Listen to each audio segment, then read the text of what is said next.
Gacharic spin. This is Hunting Summer, live, by request. Let's go give it a look.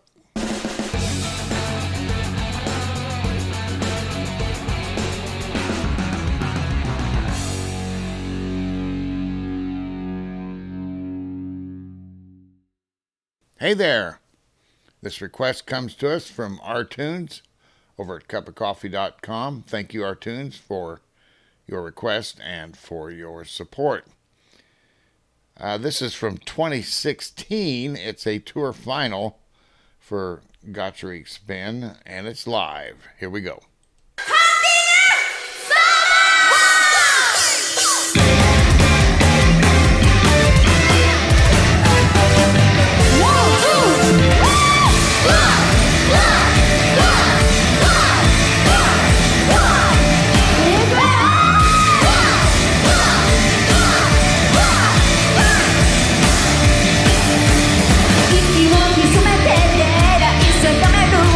It's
What'd you think?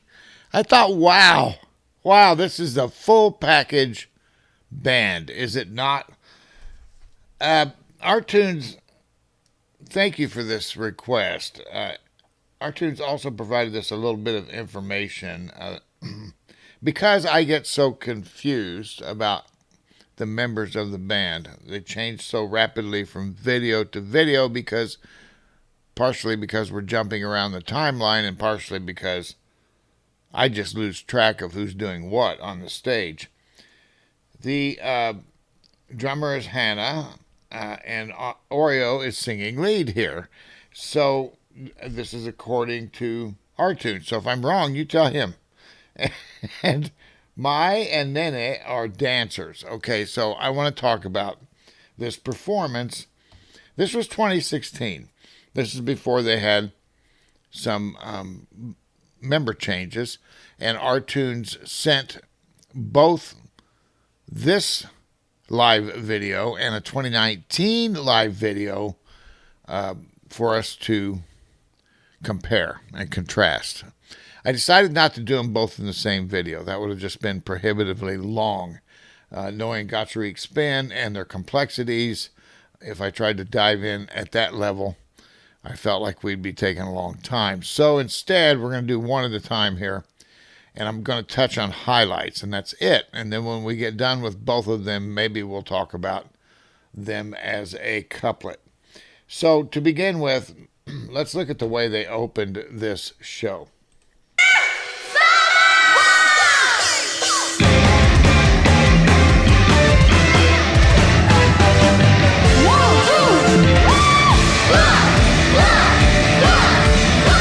All right, now this is a complex song. This is typical of Gacharic spin. They like to write complex, progressive, fused math rock. They don't lean heavy into it, but they like to put a dust coating over the top of whatever they're doing with that type of feel. And that requires a lot of complex little things to happen in the middle of a performance, in the middle of a song, rather. So now when they take this live, they're adding not only all the complexities of the song that they composed here, but the complexities of moving around the stage in a predetermined manner. And what I mean by that is it's clear that we have a little choreography going on right off the bat with this keyboard throw. Keyboard and guitar throw, excuse me. So the dancers here on either side, Mai and Nene, are coordinating with Oreo throughout most of this performance, and you'll be able to catch that as we go.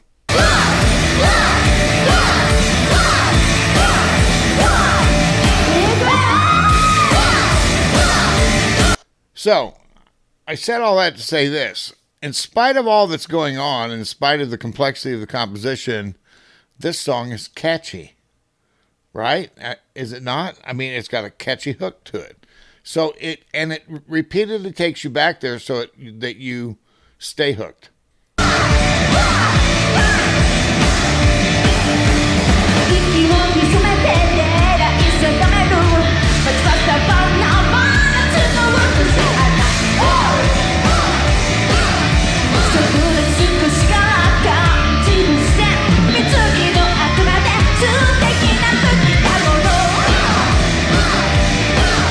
I want you to notice that as helps, they have marks on the stage where they're supposed to be. All right, so if they get lost when they're doing something, they always have these visual cues to take them back to where they need to be. Now, you notice Oreo has several, and it keeps her in a certain arc, not letting her get beyond her speakers or until she's ready to turn loose and go down the runway. But at this point, all these little marks have meaning. Whatever they may mean to Oreo, they're there for a reason. And then the dancers have one back here, and you'll see more on the stage if you look around.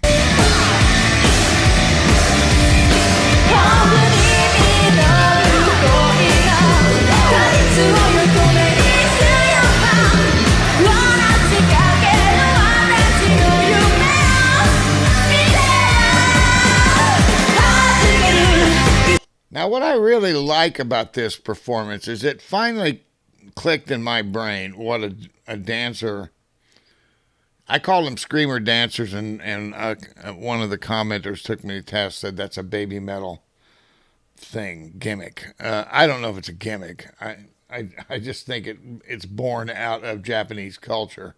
But what I'm saying is these dancers keep the crowd engaged, like you would need that with a band like Gacharic Spin. But at the same time, it amps up the atmosphere and the level in the performance. And so the crowd is even more engaged, because what isn't great about having one of the performers come to the edge of the stage, and look you in the eye, to be closer in the midst of their performance? That's what everybody wants when they go to see a band, right? That's why everybody pushes forward. So when they do this kind of thing, it ups the crowd involvement. It ups the crowd immersion. So there is good purpose for this. And I don't know if this is Mai or Nene, but she is a ball of fire.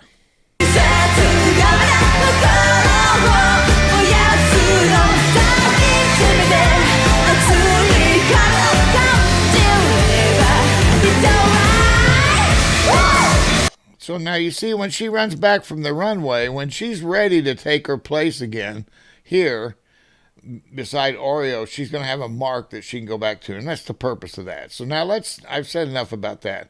Let's take a look at this section of music here.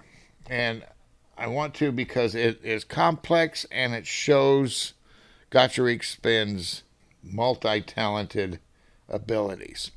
So here we go. Starting at about 2, it's going to open with Koga on bass.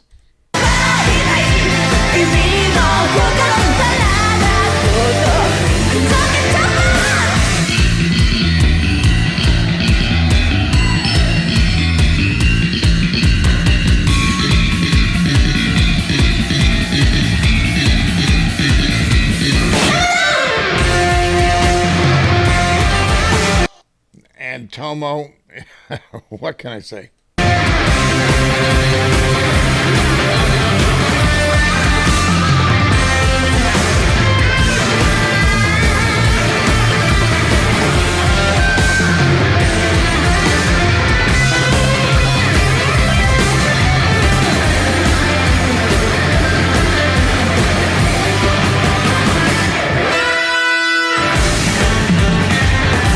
And there you go. This is this visual amp up for the crowd, and it's great.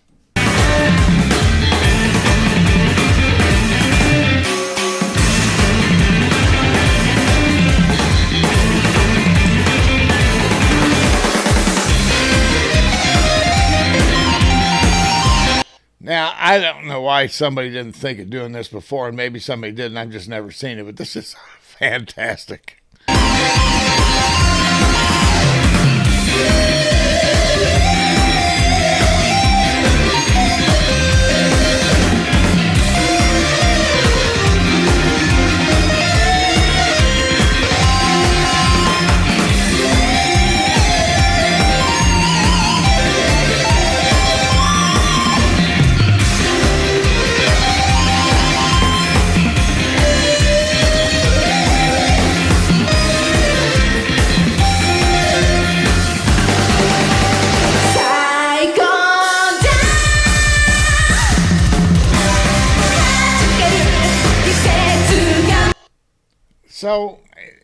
So integrated into the composition.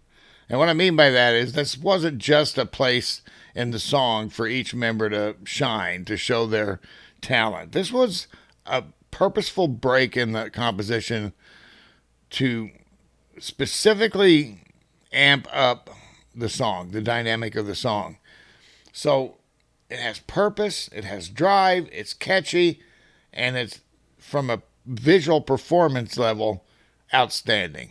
I just love this. So I can't wait to see the 2019 performance and compare it with the newer members and see what they do with it, because it's obviously a song that there's a lot of freedom to do different things on the stage. So I've said enough. I appreciate you all watching this with me. This band is absolutely mind-blowing. Every time I watch them, time and again, I feel like, wow, I thought I'd seen it all with him already, and I haven't. So more and more Gacharic's been coming. In fact, I just got some new requests that are now on deck. So hang in there and hit that subscribe button on the way out so that you can get a notification and know that we've dropped a new video. So thanks again for your support and for watching with me, and I'm going to get out of here. I'll talk to you later. Bye now.